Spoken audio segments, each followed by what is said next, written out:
Bismillahirrahmanirrahim. Assalamualaikum warahmatullahi wabarakatuh.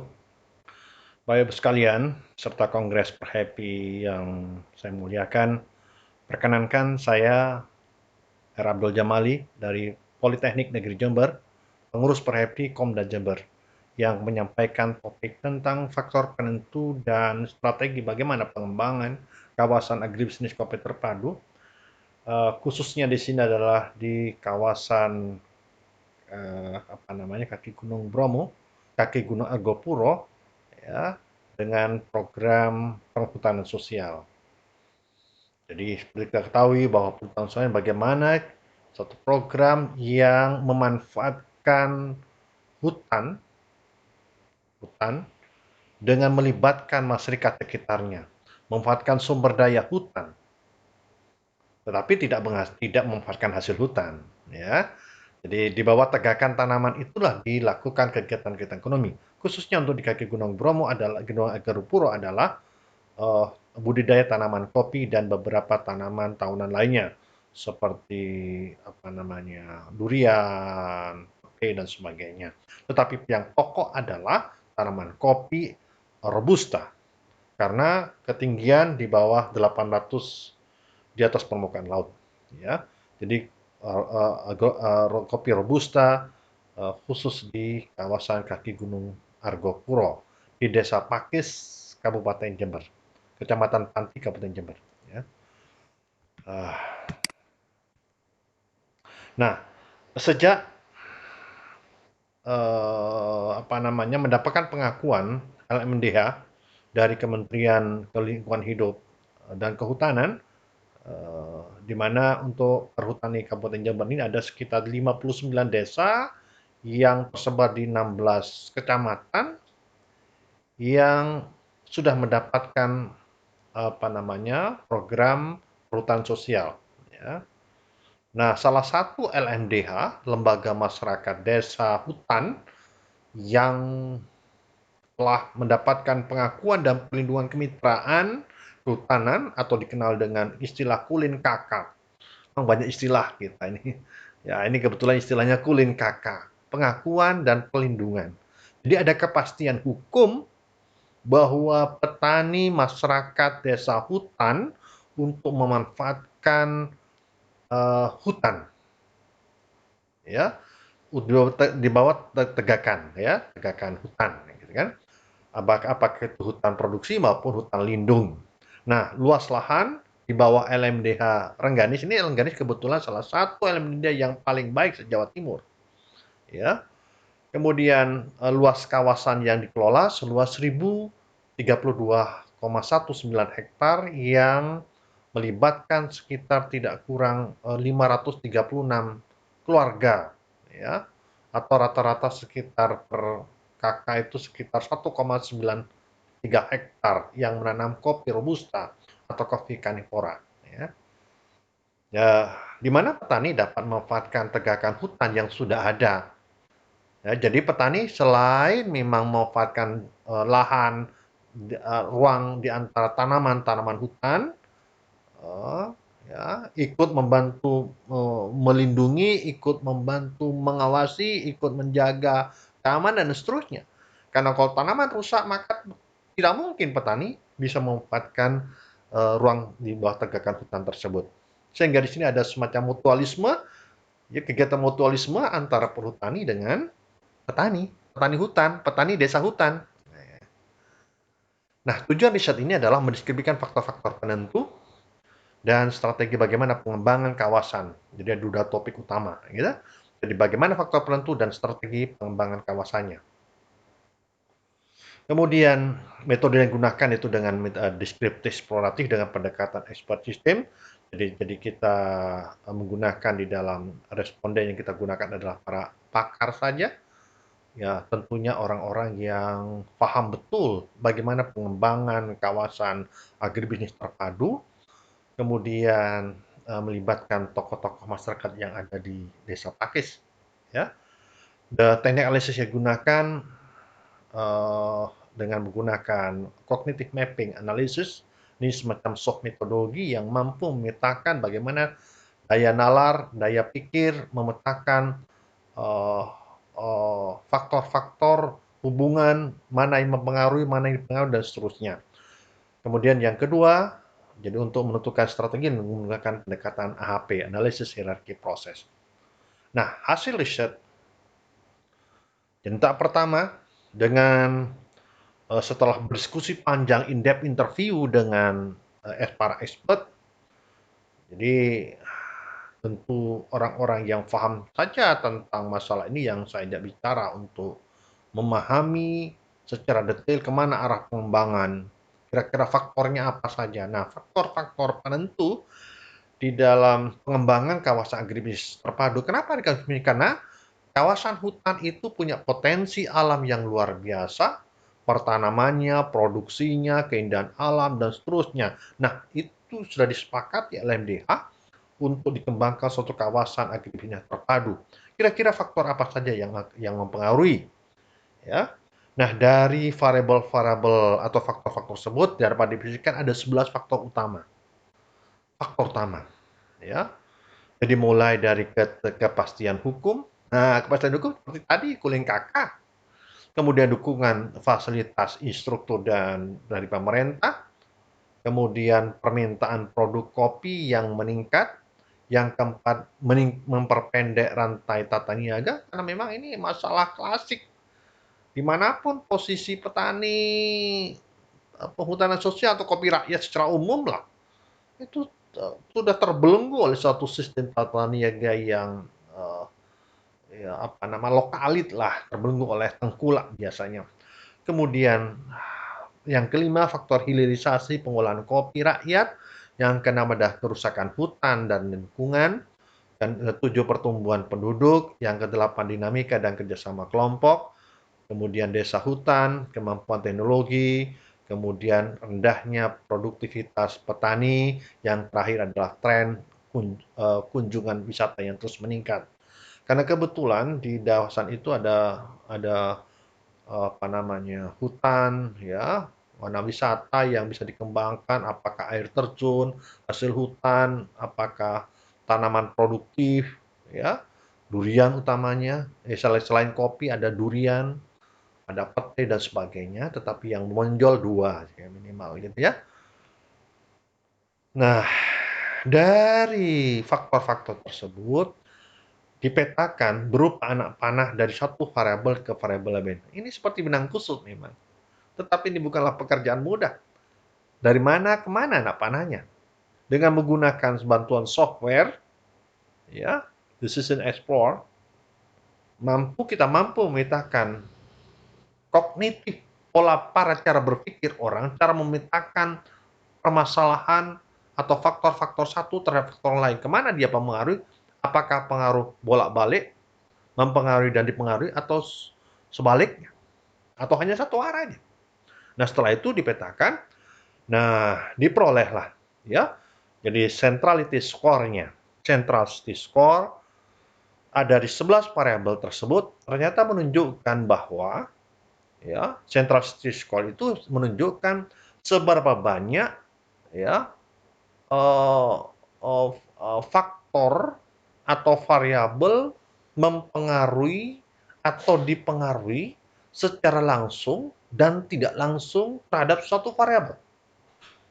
Itulah centrality score. Baik secara langsung maupun tidak langsung. Sementara domain atau link around itu menunjukkan seberapa banyak variabel yang berhubungan secara langsung yang ditunjukkan berupa anak panah. Baik itu mempengaruhi atau dipengaruhi. Ternyata setelah dideskripsikan, dianalisis, ternyata kepastian hukum itu menduduki ranking pertama. Dia skornya adalah bukan central skornya 6 dari 7 konsep. Ya. Kemudian yang berikutnya ini memperpendek rantai pemasaran, hilirisasi. Kemudian yang bold ini ya, ini yang paling tinggi di antara 11 itu. Kemudian dinamika kerjasama kelompok. Kemudian ini ada dukungan fasilitas ya. Nah, tentunya ini penilaiannya adalah memadukan antara centrality dan skor. Ada kecenderungan memang kalau centrality score-nya tinggi, domainnya tinggi, walaupun tidak mutlak.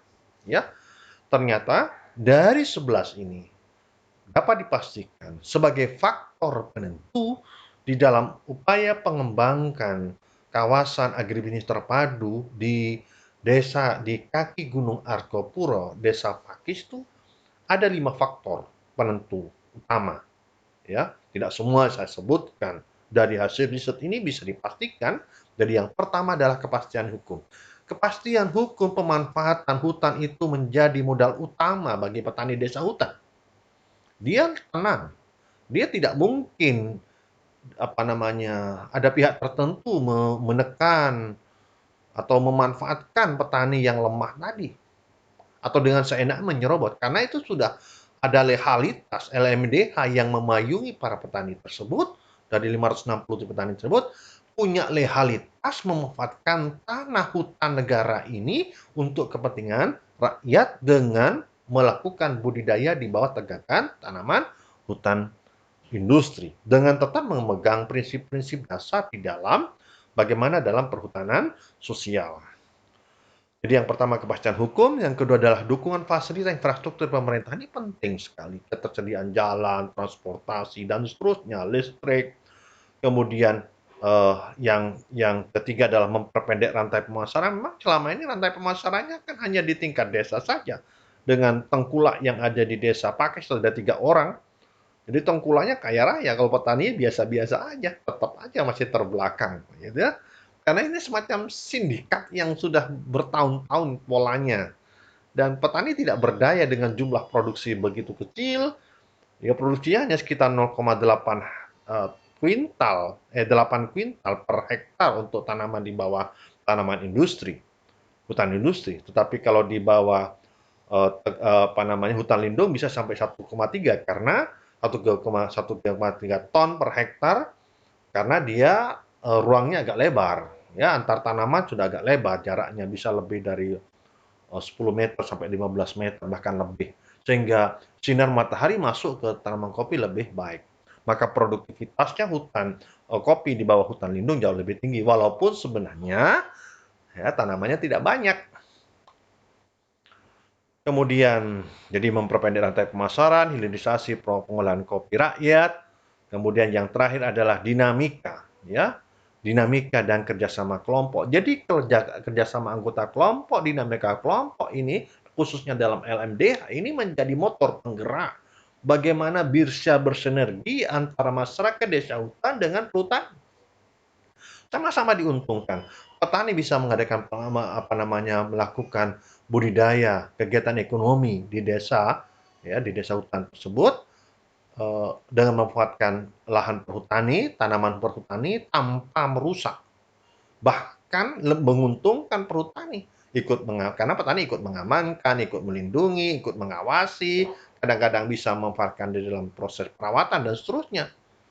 Ya, jadi ini mutualisme saling menguntungkan, ya. Nah, itu faktor. Jadi hal-hal itu 5 hal tersebut sangat penting ya yang perlu diperhatikan nanti di dalam pengambilan keputusan ini. Faktor-faktor 5 faktor utama ini menjadi faktor penentu di dalam pengembangan kawasan tersebut. Ya. Kemudian kira-kira bagaimana strategi pengembangannya? Apa yang perlu kita lakukan?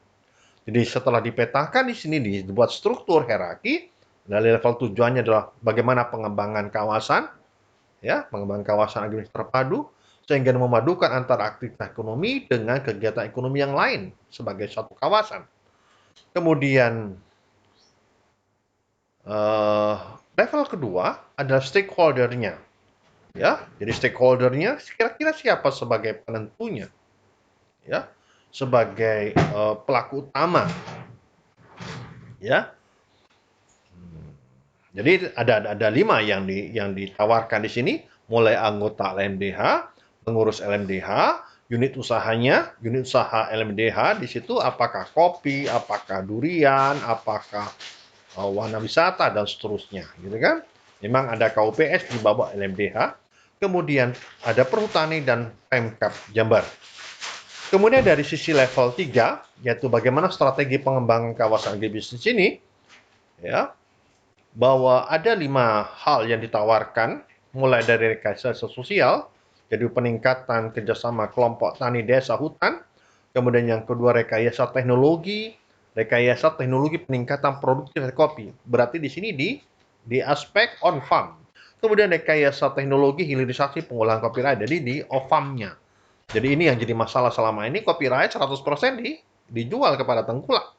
Tidak sempat untuk dikembangkan, diolah menjadi kopi sangri, kopi bubuk, dan seterusnya. Kemudian rekayasa ekonomi, mendesain rantai nilai baru lah ya.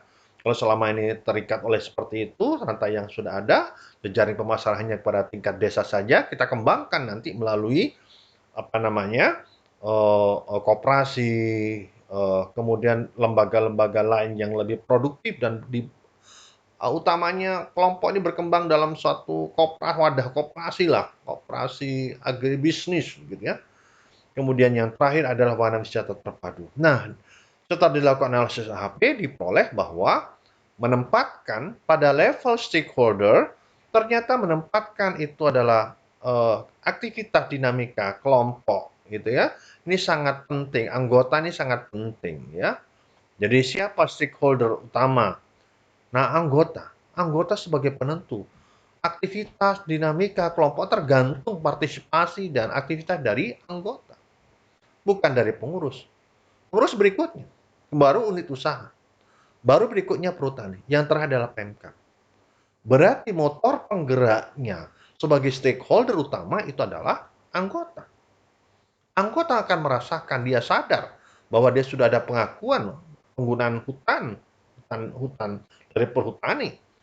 Ya, dia di bawah payung LMDH, dia bisa berkarya, dia bisa berusaha, dia bisa mengembangkan budaya dan seterusnya, mengembangkan bisnisnya, ya akan lebih kuat. Maka yang utama adalah memang anggota. Kemudian dari aspek strategi, strategi yang perlu dikembangkan apa teman-teman? Nomor satu adalah rekayasa sosial. Ya, rekayasa sosial. Yang kedua adalah rekayasa ekonomi, tadi rantai pemasaran. Yang nomor tiga adalah hilirisasi. Nah, pengolahan ternyata yang diminta. Pengolahan, hilirisasi. Rekayasa teknologi 2 ini rekayasa di dalam pengembangan off farm-nya. Apakah menjadi kopi bubuk, apakah menjadi kopi sangre, dan seterusnya. Sehingga di tingkat desa akan tumbuh usaha agroindustri pengolahan berbasis kopi. Nah, kalau nanti dikembangkan dengan warna wisata terpadu di sini, Wanater ini, di situ ada semacam satu destinasi. Para pengunjung bisa ke desa, bisa melihat keindahan hutan, ya dilengkapi dengan apa namanya air terjun, dengan hasil kebun lainnya, apakah itu durian khususnya, dan olahan nanti ada resto begitu, akan menarik. Baru ternyata ini untuk yang terakhir adalah budidaya.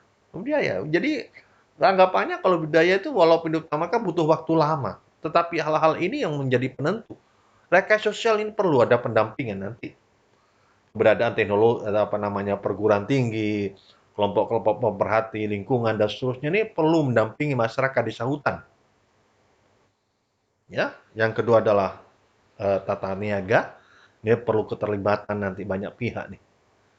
Ya, nanti ada kita dirikan koperasi dan seterusnya. Ya, sehingga dapat disimpulkan bahwa dalam riset ini bahwa 5 prioritas faktor penentu pengembangan bisnis perhutanan dalam program perhutanan sosial ini adalah kepastian hukum, dinamika, kemudian hilirisasi, memperpendek rantai niaga, dan dukungan fasilitas dari pemerintah.